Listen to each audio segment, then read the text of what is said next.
هذا حقكم وحصلتوا عليه، الله يوفقكم.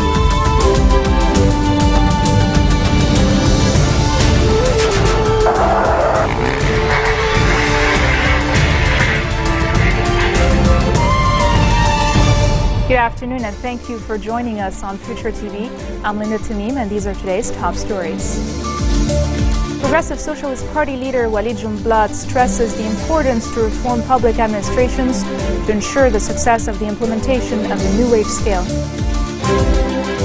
As Lebanon marks the 39 years since the start of the country's civil war, many feel that sectarian divides still run deep. And the deadline for separatists to disarm and evacuate state buildings passes in Ukraine as a threat of anti-terrorist operation looms. Speaker Nabih Berri has sought to appease Progressive Socialist Party chief Walid Jumblat, who has expressed fears over the state's failure to fund a new wage scale deliberated by lawmakers. Jumblat stresses the importance to reform public administrations to ensure the success of the implementation of the new wage scale. He stresses his parliamentary bloc will vote against the draft law if it lacked clear means of funding.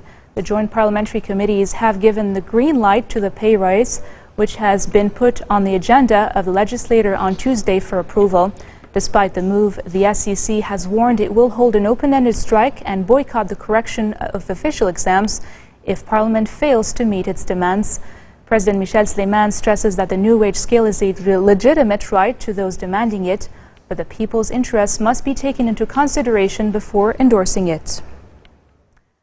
President Michel Sleiman and Prime Minister Tamam Slam today urged lawmakers to come up with a series of administrative reforms before passing the controversial public sector wage hike to limit possible negative effects on the economy.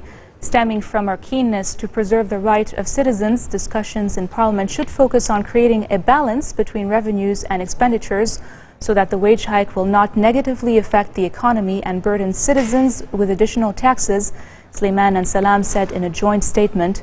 This issue should be accompanied by administrative reforms to end corruption and control spending, which would safeguard the Treasury and pave the way for a serious and practical discussion on how to apply the salary scale, they added. The statement came after a meeting between Salam and Sleiman at Babda Palace to discuss the wage hike draft law. A day before Parliament is set to convene to pass the disputed proposal estimated to cost the Treasury some $1.6 billion annually. The Union Coordination Committee has called for a general strike on Tuesday ahead of the Parliament session.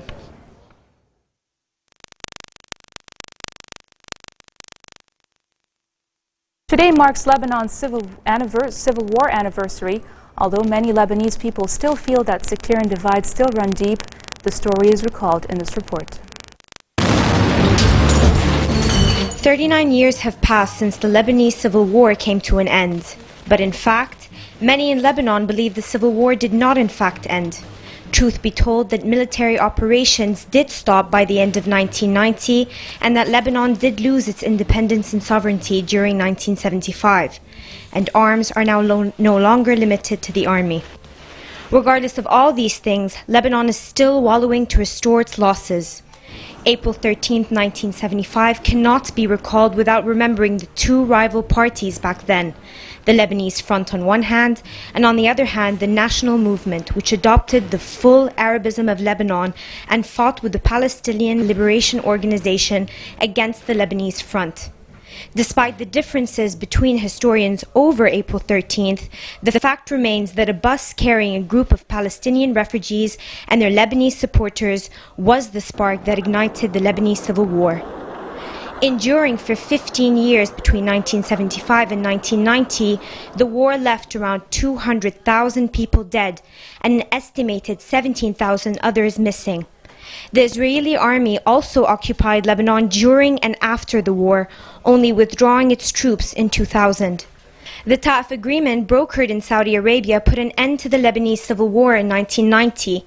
It resulted in a redistribution of political roles between the warring factions and aimed to establish equal representations for Christians and Muslims in the government. The agreement also brought Syrian security forces to Lebanon to act as a peacekeeping force. The Syrian troops were forced out of the country in 2005 after the assassination of Rafiq al-Hariri, Lebanon's former prime minister. A recent spate of car bombings, a sluggish economy and ongoing violence in Tripoli has raised fears of a return to widespread sectarianism in Lebanon. The war in neighbouring Syria has also raised concern of a spillover of fighting. Some also believe that the dividing lines have shifted. While the fighting was largely between Christians and Muslims during the civil war, new fault lines have emerged between Sunni and Shia Muslims in Lebanon. 3 rockets fired from Syria land in Baran Terran outside Labwe in East Lebanon. The Lebanese army states that no one has been hurt in the rocket attack from Syria. Army soldiers were trying to find out the location of where the rockets fell to determine their type and where they were fired from. The attack has been claimed via Twitter by the militant group Liwa Ahrar al-Sunnah in response to Hezbollah's military involvement in Syria. The group tweet states that as long as the blood of Sunnis is being shed in Syria, Hezbollah's strongholds in Lebanon will not be spared. Labwe has been targeted in the past by militant Islamist groups fighting in Syria, seeking to retaliate against Hezbollah for its role in the war.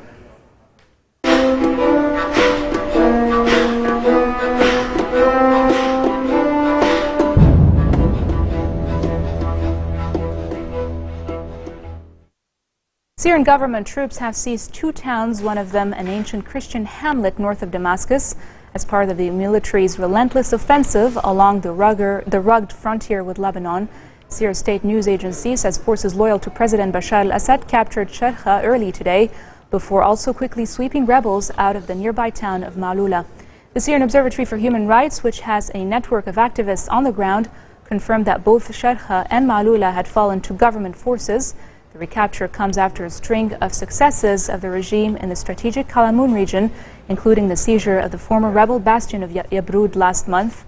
The main highway linking the capital Damascus to the city of Homs runs through Kalamoun, which lies along the border with Lebanon. The Chinese government says Syrian opposition leader Ahmed al-Jarba will lead a delegation to China this week and meet the country's foreign minister in Beijing's latest effort at mediation in the crisis. China and its ally Russia have vetoed Western efforts to impose UN penalties on Syrian President Bashar al-Assad. But China has been keen to show it is not taking sides and has urged the Syrian government to talk to the opposition and take steps to meet demands for political change.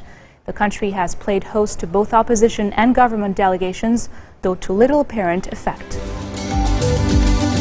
Coming up next, 2 of Mohammed Qaddafis' sons and 3 dozen former officials face court in Libya for alleged war crimes committed during the 2011 uprising. More after the break.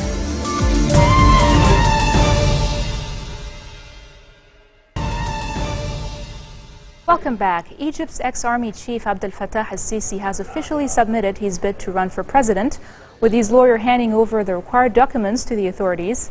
Reports say Sisi, who is riding on a wave of popularity after ousting Islamist leader Mohammed Morsi in July, is widely expected to win the May 26-27th election.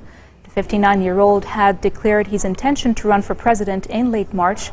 Under Egyptian law, candidates hoping to run for president need to collect at least 25,000 signatures, and sources say Sisi has already received more than 460,000 signatures from citizens across the country. The Electoral Commission is to announce the final field of candidates on May the 2nd, and official campaigning starts a day later. Moving on to Libya, 2 of Mohammed Qaddafis' sons and 3 dozen former officials face court for alleged war crimes committed during the 2011 uprising.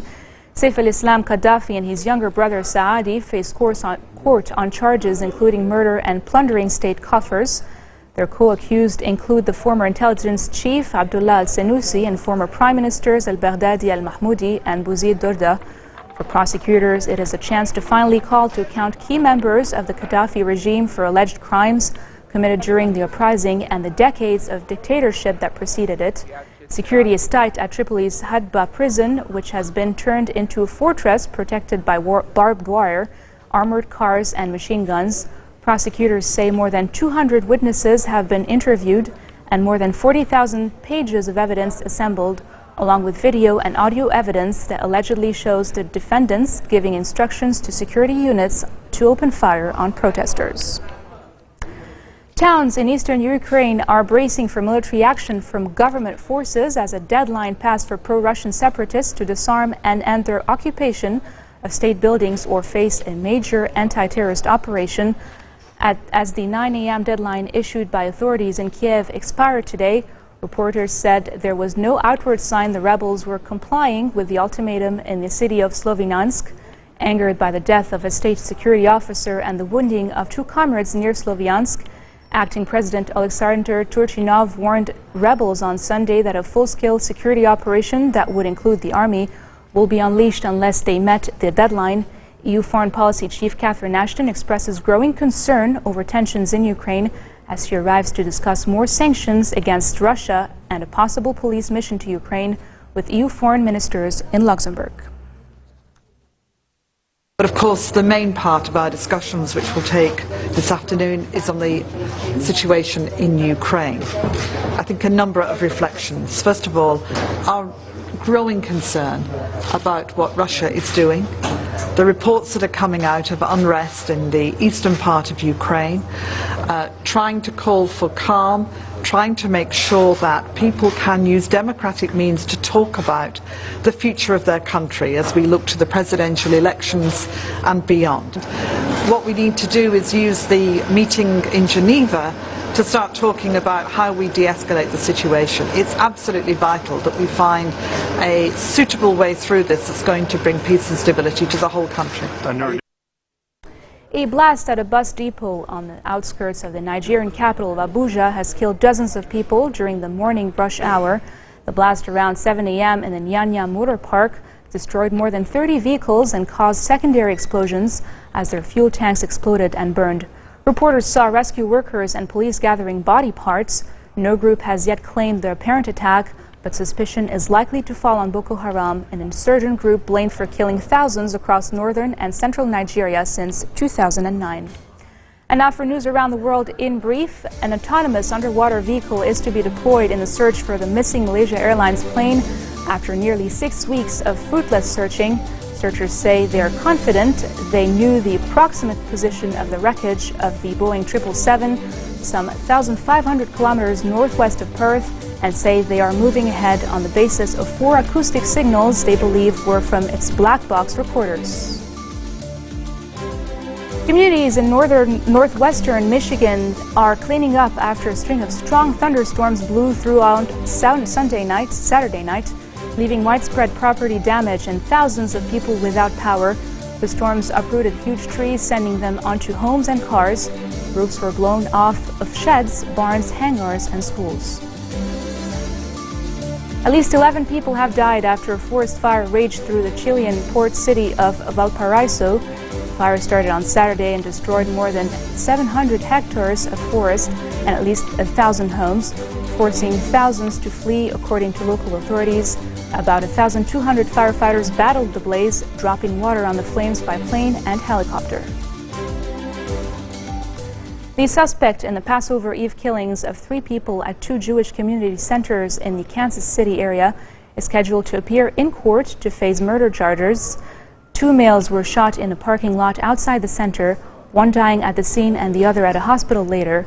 Police say it was too early to determine if Sunday's killings were motivated by anti-Semitism, but a leading anti-hate group says the suspect was a former senior member of the white supremacist Ku Klux Klan movement. Authorities in Kansas identified the suspect as Frazier Glenn Cross Jr.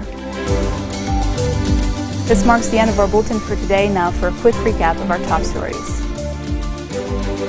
Progressive Socialist Party leader Walid Jumblat stresses the importance to reform public administrations to ensure the success of the implementation of the new wage scale. As Lebanon marks 39 years since the start of the country's civil war, many feel that sectarian divides still run deep.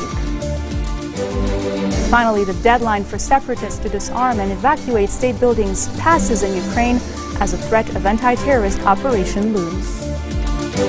That's it for me and the news team here at Future Television. Catch us again tomorrow for more updates and have a great evening.